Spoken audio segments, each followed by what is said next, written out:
Hey, welcome to Vortex Garage. And no playing around, no weird tricks. We're just going to walk you right into our new project, which isn't really that much of a project so much as it is a big giant cruiser that we got to cruise around in. That's right, this is a 1967 Plymouth C-body. It's a Fury 3. Now, the Fury 3, you might think right off the bat, oh, it must be the third generation Plymouth Fury. Well, no, that's not the case. Actually, I believe, I'm sure there's someone who'll correct me, that the 65 to 68 C-body Plymouth Furies were actually the fourth generation of Furies, and actually returned the full size. The generation before was actually a mid-size platform. But the 3 refers to the trim level. There was actually a Fury 1, a Fury 2, and a Fury 3 trim level. This is a Fury 3. You might be looking at this, and I know you're already thinking it, what are you doing with another project car? Is your Spitfire done? What, are you moving on? No, none of those. Unfortunately, it's not done. Spitfire is still in work, and but I haven't moved on. We're still working on that. And well, quite honestly, we're working on a lot of other things too. We're always busy in the shop. There's always something coming in. We're always either helping somebody out, doing some late model repairs, doing a little tinkering here on our Spitfire, working on our Fox body Mustang, working on small engines, keeping our lawnmowers running. Who knows what it is? We're always on, just busy with something. And well, that was kind of the driver for why I ended up picking this up. There's a couple of reasons. We'll get into both of those.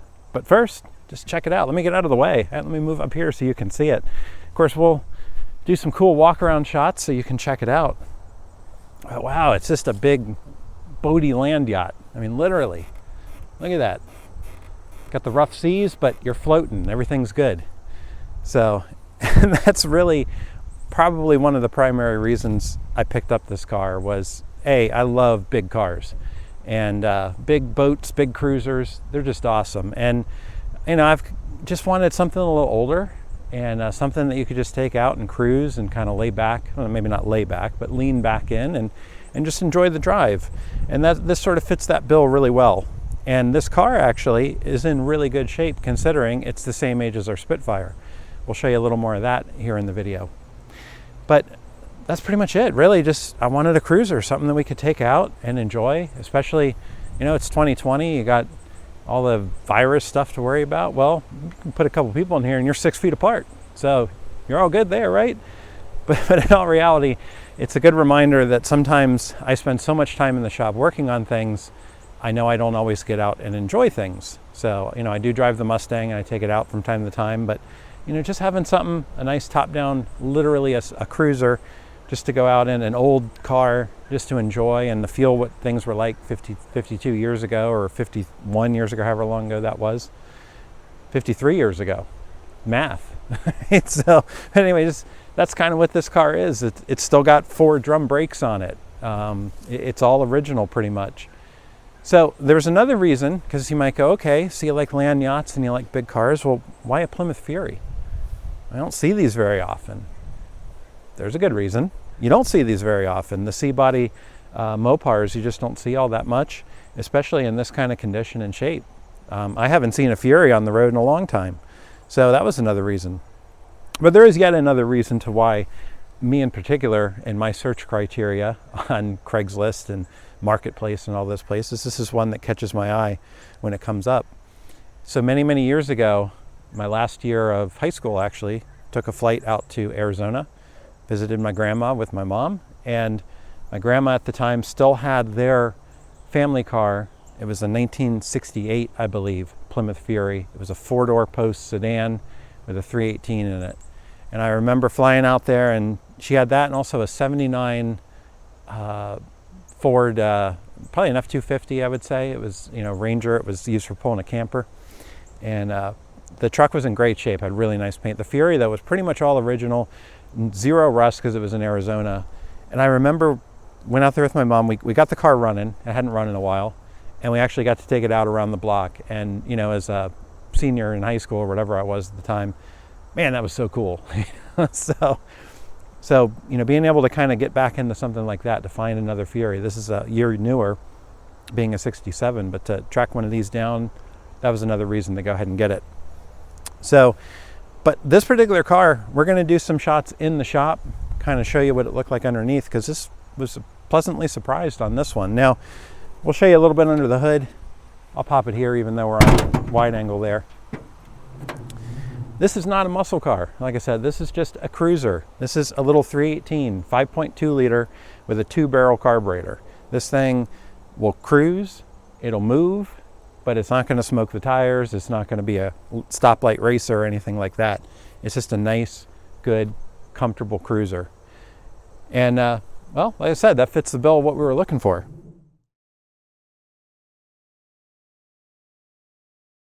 All right, so here we are with our 1967 Plymouth Fury III Convertible in the shop.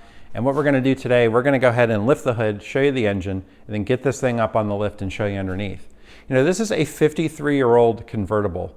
And well, it just so happens we're working on another 53-year-old convertible here in the shop. It's our long-term Spitfire restoration. And that little Triumph Spitfire has pretty much had the entire 2 inches of the car replaced. We're actually still working on metal work on the body, which is kind of why we're dragging our feet a little bit. And well, the point is, that car is full of rust. How's this one going to compare?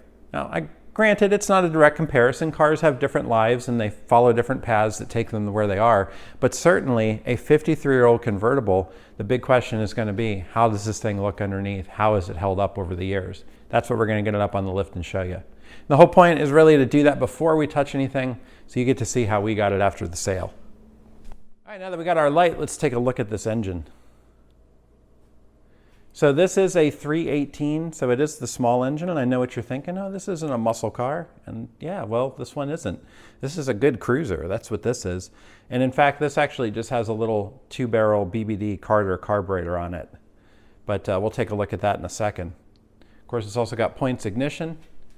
On the 318, the distributor is in the back.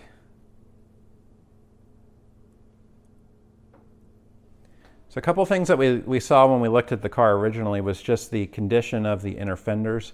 The fact that the fender skirts were still there, the rubber isolators or whatever you want to call them, the little splash shields, those are usually pretty well gone. The wiring itself looks original, it's not cut up. Most of the original componentry is there. As the owner had stated, the brake lines have all been replaced. The master cylinder probably at some point was replaced as well. This is obviously a respray. I think we talked about that on a little bit earlier in the video, but you can see some spots where some overspray exists. But the big key is original wiring, not hacked up. That's kind of one of my pet peeves with cars, is you go to look at a car and you look at the wiring and it just it looks insane. There's little splices and butt connectors and crimp connectors poorly done everywhere, and it's just a mess. So another thing I noticed, obviously everything's nice and clean in here, but the hoses all look pretty fresh. This is the battery cable. I've got this disconnected. I personally like to have a battery disconnect on when I store a car inside.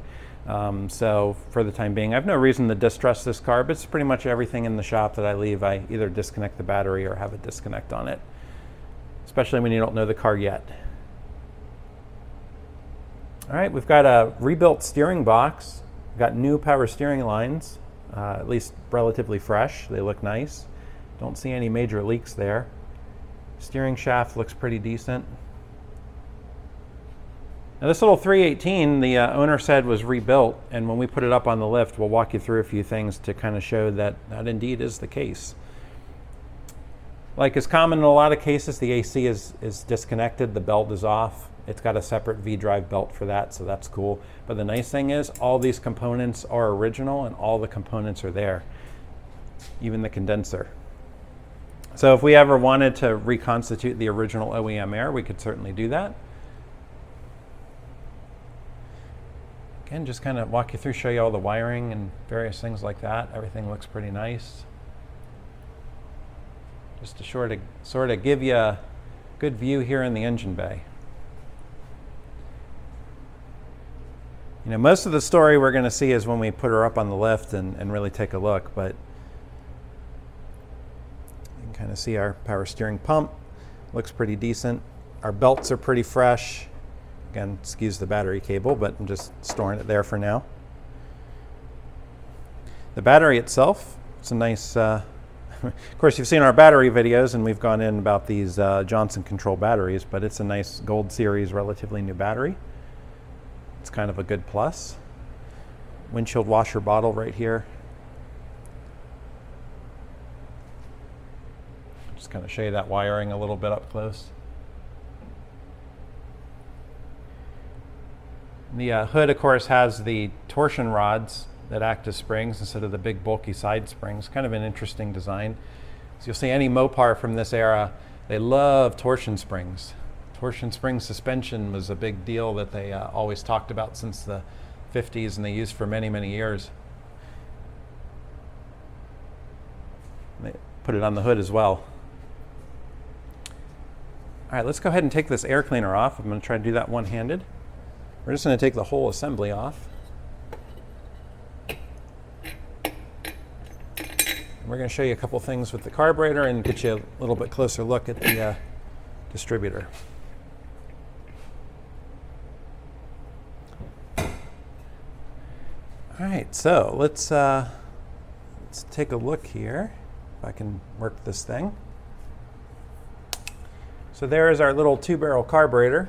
Of course, on first check, you're like, is that a 2-barrel? It looks like a 1-barrel. It's only got one flapper there.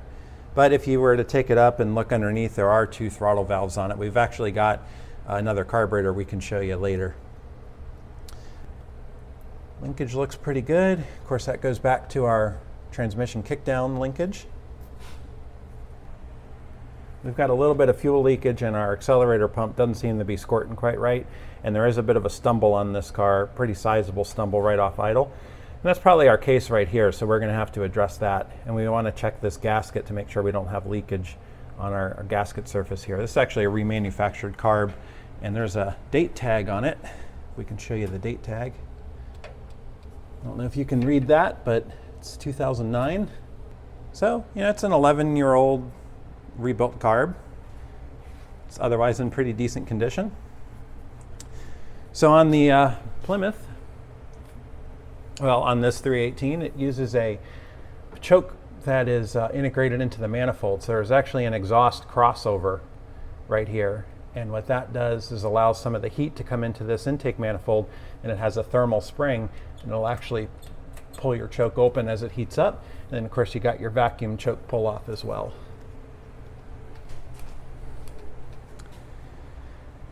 And then, of course, you got your ignition coil and your distributor back there. Now I've opened that one up already, and it looks to be a single points distributor. Apparently there is, I believe, an Autolite dual point distributor.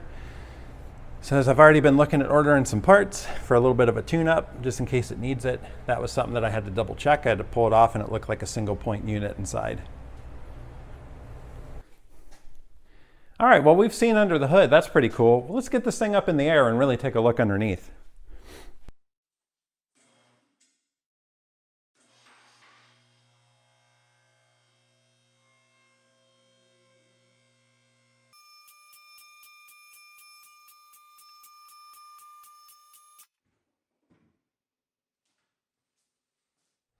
All right, let's go ahead and take a look under our Fury, and we've got a couple lights to help us out. We've got our little handheld light, and we're just going to handhold this camera.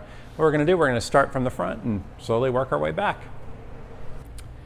All right, so coming at the front of the car, the first thing we see is looks like our radiator core support here. And everything looks pretty clean on it. Obviously, it looks like it's just been sprayed at one point as well. You can kind of see our bushings here. They're not too bad, a little cracked, but obviously they had been replaced at some point. I'll show you underneath. This is a drum brakes all the way around, so you're going to see drums in the front. And it's not power brakes either. It is a dual master cylinder, as you saw in the engine. What that basically means is it's a dual circuit. You have one hydraulic circuit for the front, one for the rear. So if you lose a hose in either circuit, the actual master cylinder will still push fluid to the back or front, depending on which one broke, and you'll still have half your brakes, or at least some of your brakes, depending on your proportioning. Now, on an old single master cylinder, if you lost one of your hydraulic hoses, well, that hydraulic fluid would take the path of least resistance, and it would basically mean you wouldn't have any brakes. So 67, I think, was the first year for the dual master cylinder.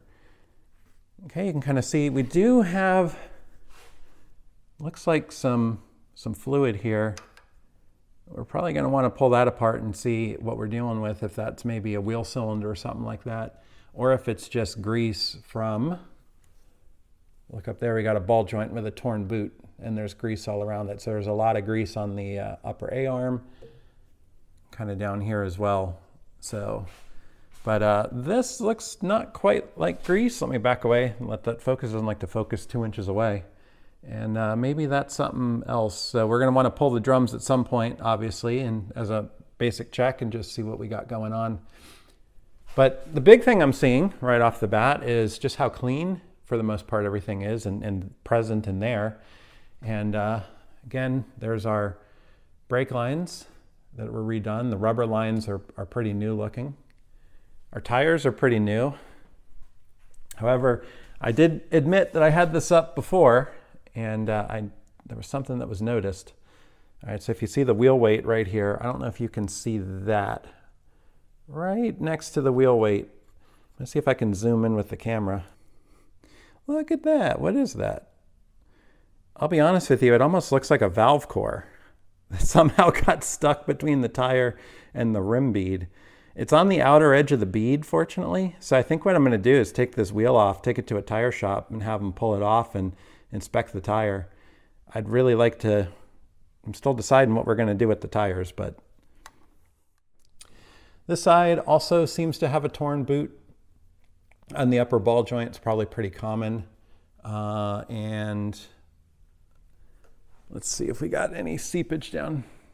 No, this one looks pretty clean, whereas the other one had a little bit on it. So all pretty good. Nice thing we see here, again, I made mention earlier, it had a rebuilt steering box. We can see here all of our suspension components. I'll try to hold my light near the camera. All these suspension arms, they're nice and greased, so it looks like someone was lubing the chassis at a regular interval. So again, the big thing I looked at, the previous owner seemed to take very good care of this car. These are pretty tight, which is nice. Since we're on the outside of the car, here's something that I found very interesting from a rust perspective. All right, so you can see a little wet spot up there. That's pretty much where the windshield washer reservoir is. I'm pretty sure that's what that is. A little bit of dampness right there. But here's our wheel liner.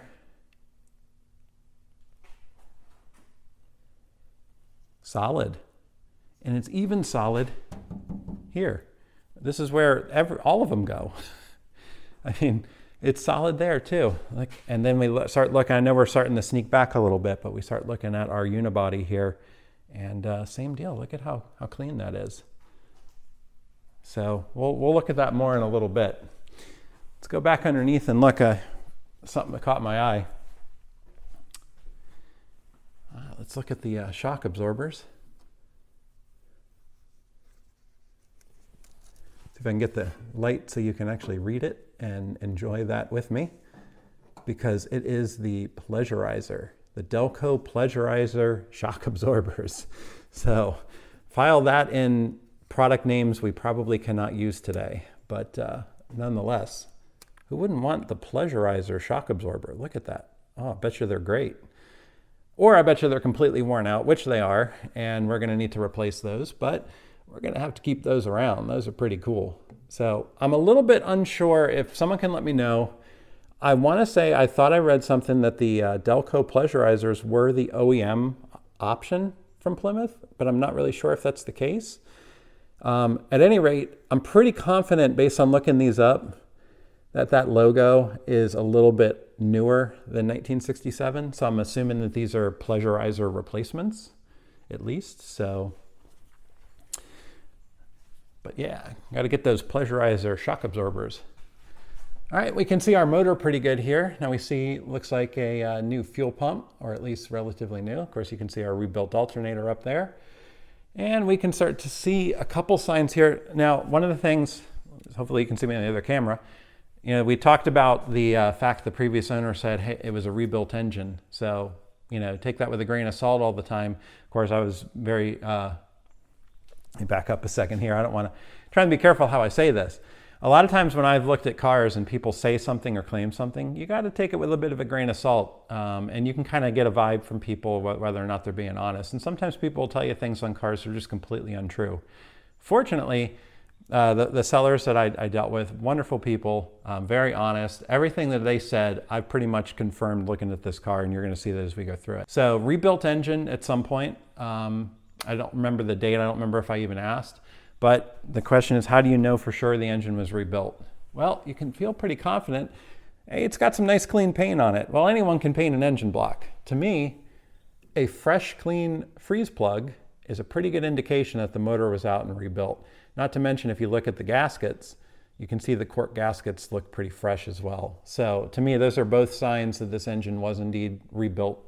And that's awesome. That's good to see. So motor mounts actually look pretty fresh and new. More than likely they were replaced when the engine was pulled out. So again, another sign that the engine was out and rebuilt.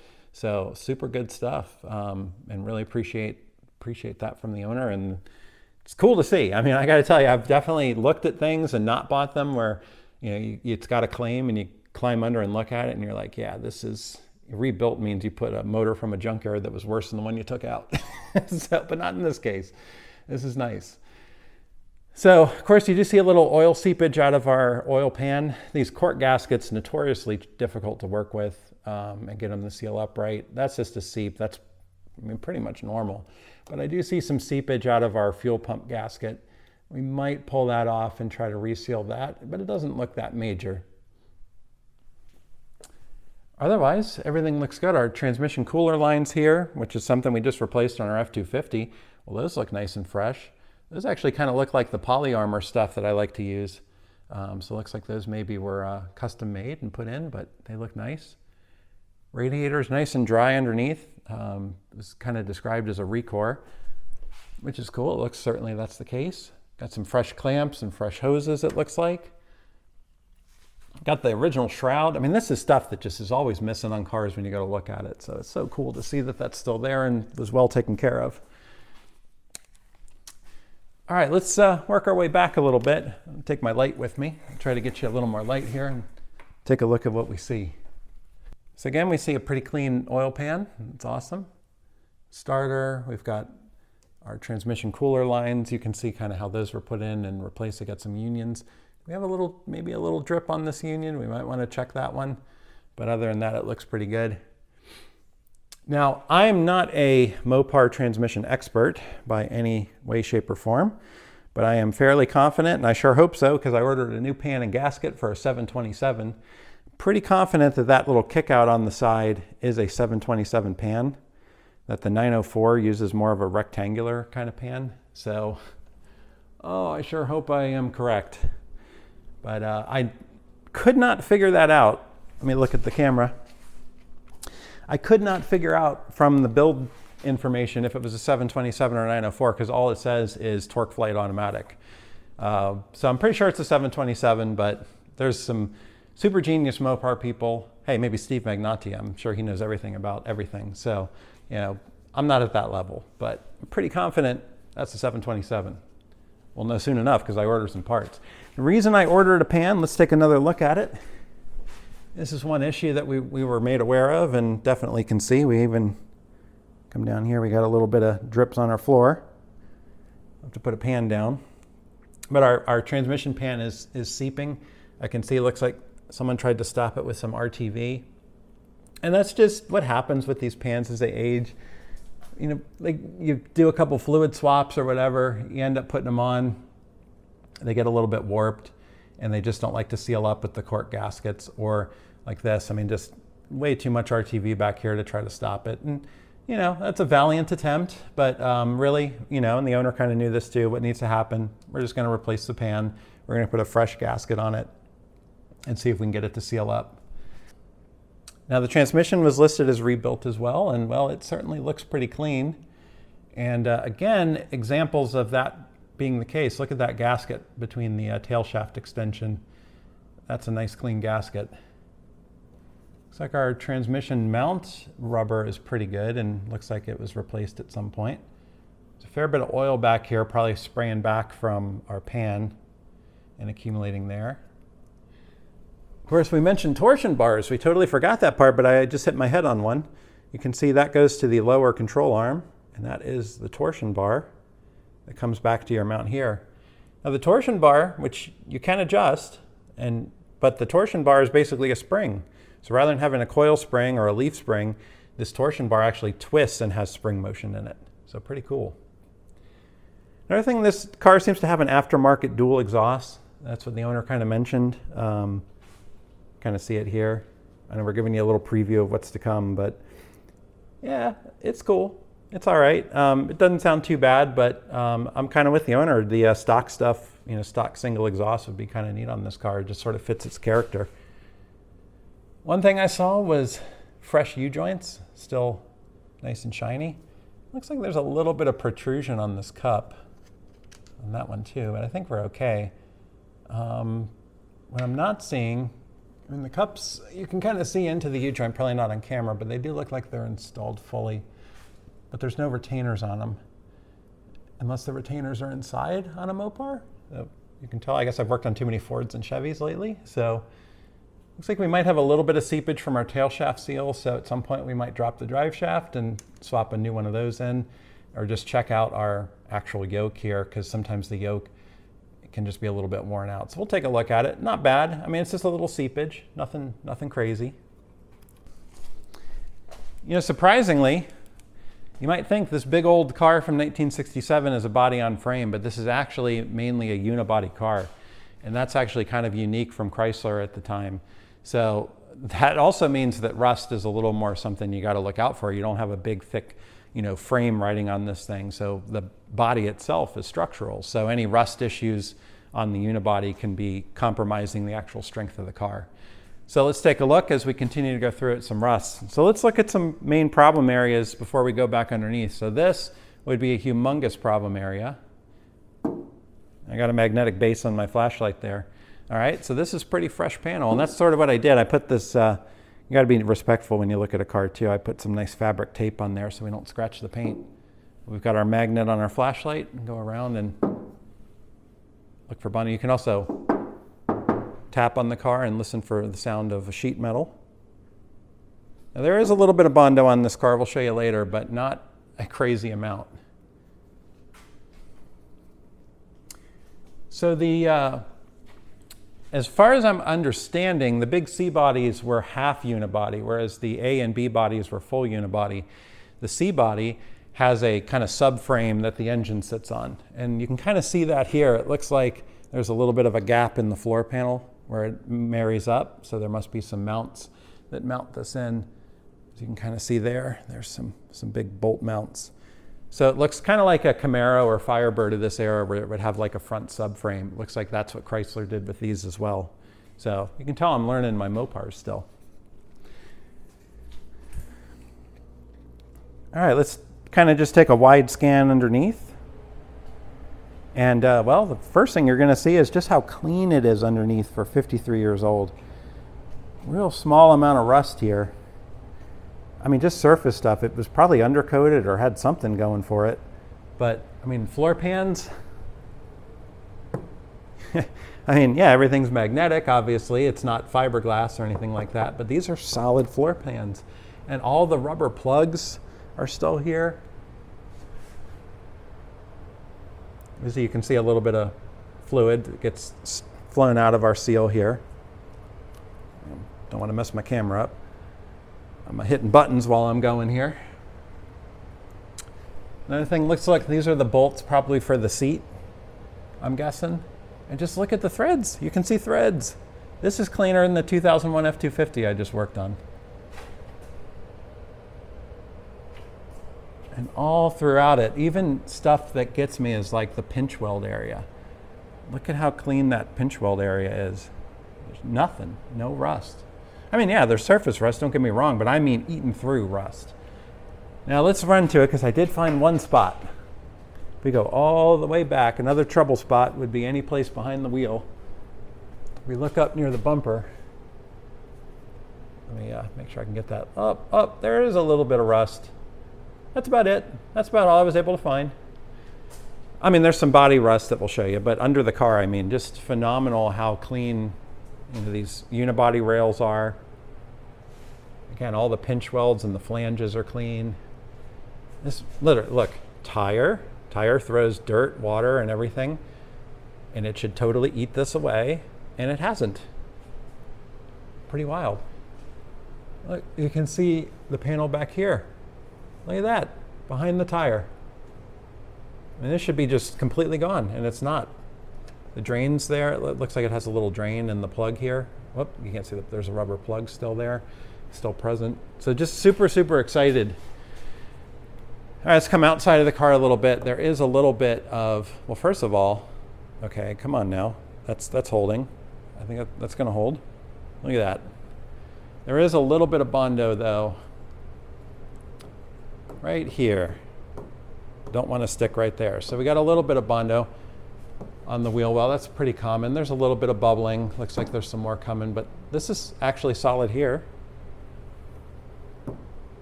So really, right on the lip where you'd see a lot of problems, it's actually not bad. Just right around here, we got some Bondo. So on both sides of the car, this is the one spot that we do have some rust that at some point we'll probably take care of. A little bit of rust right here, but again, not too bad in terms of how far away the rust stops. And again, up here, not too bad. So, but we do have a little bit of rust bubbling here, which again, that's all we have on this car. And you come look at the pinch weld. Even these little bends right here, they're consistent down the car. They're factory pieces. They're not somebody tried to jack it up on the pinch weld or something silly. Got leaf springs in the back. Let's take a look at our rear axle. I think this is a 8 3/4 Chrysler rear end. Don't know the ratio on it. I'm assuming it's for cruising though. Take a look up around. Everything clean up there. Ah, look at these shocks. These aren't pleasurizers, I don't think. Nope, these are Western Auto. All right, and I cheated, I looked it up. I'm gonna make it look like I really know everything. Western Auto was sold to Advance Auto Parts, and all of their line basically went away by 2003. So based on the text on here, these have got to be 70s, probably 70s era, maybe early 80s era shocks. All right, then we'll walk ourselves the rest of the way back. Fuel tank and straps look pretty good. The dual exhaust, like I said, is something we might take care of or do something different on. It's got some old kind of screw-on tips. But again, this side, nice and clean. Let me run up to show you the rust on this side. It's a little bit more on this side than it was on the passenger side, but that's pretty much it. Yeah, a little bit there, but not too bad. We do have a little bit of Bondo here as well, but it actually still magnetizes through it, so it's probably a very small coat of Bondo. A little bit of Bondo right here, but then it stops right there. There's probably some Bondo here again, but not as much as the other side actually. Look at that. So you know, that's to be expected. This, again, 53-year-old car. It actually came from Pennsylvania originally. So Pennsylvania would be a state I'd expect this thing to be rotted out even worse.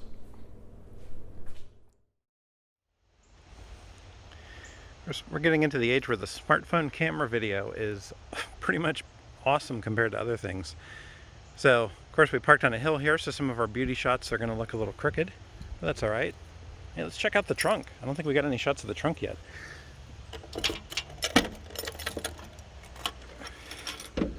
It is cavernous, as they say. Got another set of hubcaps there. Already took out a bunch of the spare parts that it came with. Yeah, seller threw these in. I think he said they were from a Hudson. So I have to put those up on the wall or something. I think we got some window felts in that tube. It's kind of neat stuff here.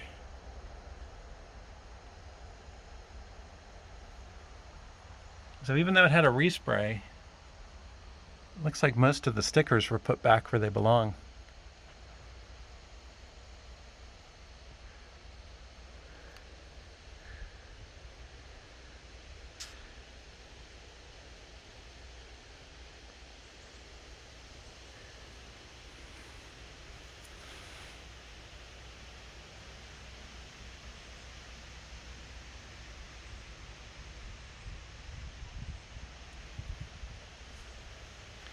course, if you want to fill it up with gas, there's your fuel filler.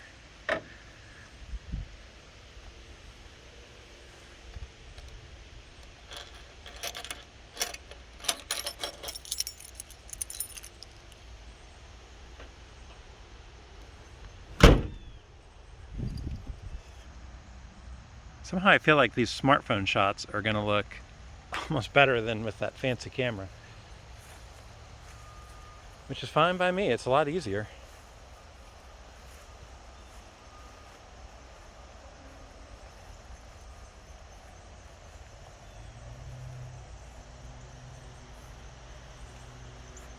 Plus I can tilt it to make up for the fact I'm parked on a hill. All right, we're going to cut to some other video checking this thing out externally and maybe starting it up and driving around as is, but we wanted to get the camera out and show you underneath because we're not going to waste any time. We're going to start throwing a couple maintenance parts on this thing, and we wanted to show you really what we got right after buying it. And you know, quite honestly, without talking too much here, when you go to look at a car and you're sitting there with your flashlight and you're looking under it and you decide to purchase it, you talk to the owner, you know, you probably should take the time to get it up on a lift, but I'm impatient. So, but you get it here and you put it up and you go, okay, did I miss something? You know, am I going to get it up and find that it's been cut in half and bolted back together, you know, or brazed back together? And, you know, so you're always a little nervous getting it up there to see. And this one, super happy. I mean, everything that the owner described, it's as described. Everything that I seemed to see in the pre-inspection I did, there were no surprises. In fact, I will say, I'll take that back. There were surprises. I was surprised how nice it was. So awesome. Again, not surprised because the owner said that, but surprised just for my own saying that, like, I got a 53-year-old car over there, I'm cutting every piece of metal off of it, and this one is in really good shape. So it really shows you this thing was cared for in its life, probably garaged, only driven on nicer days, and it's quite a survivor as a result. Very cool car.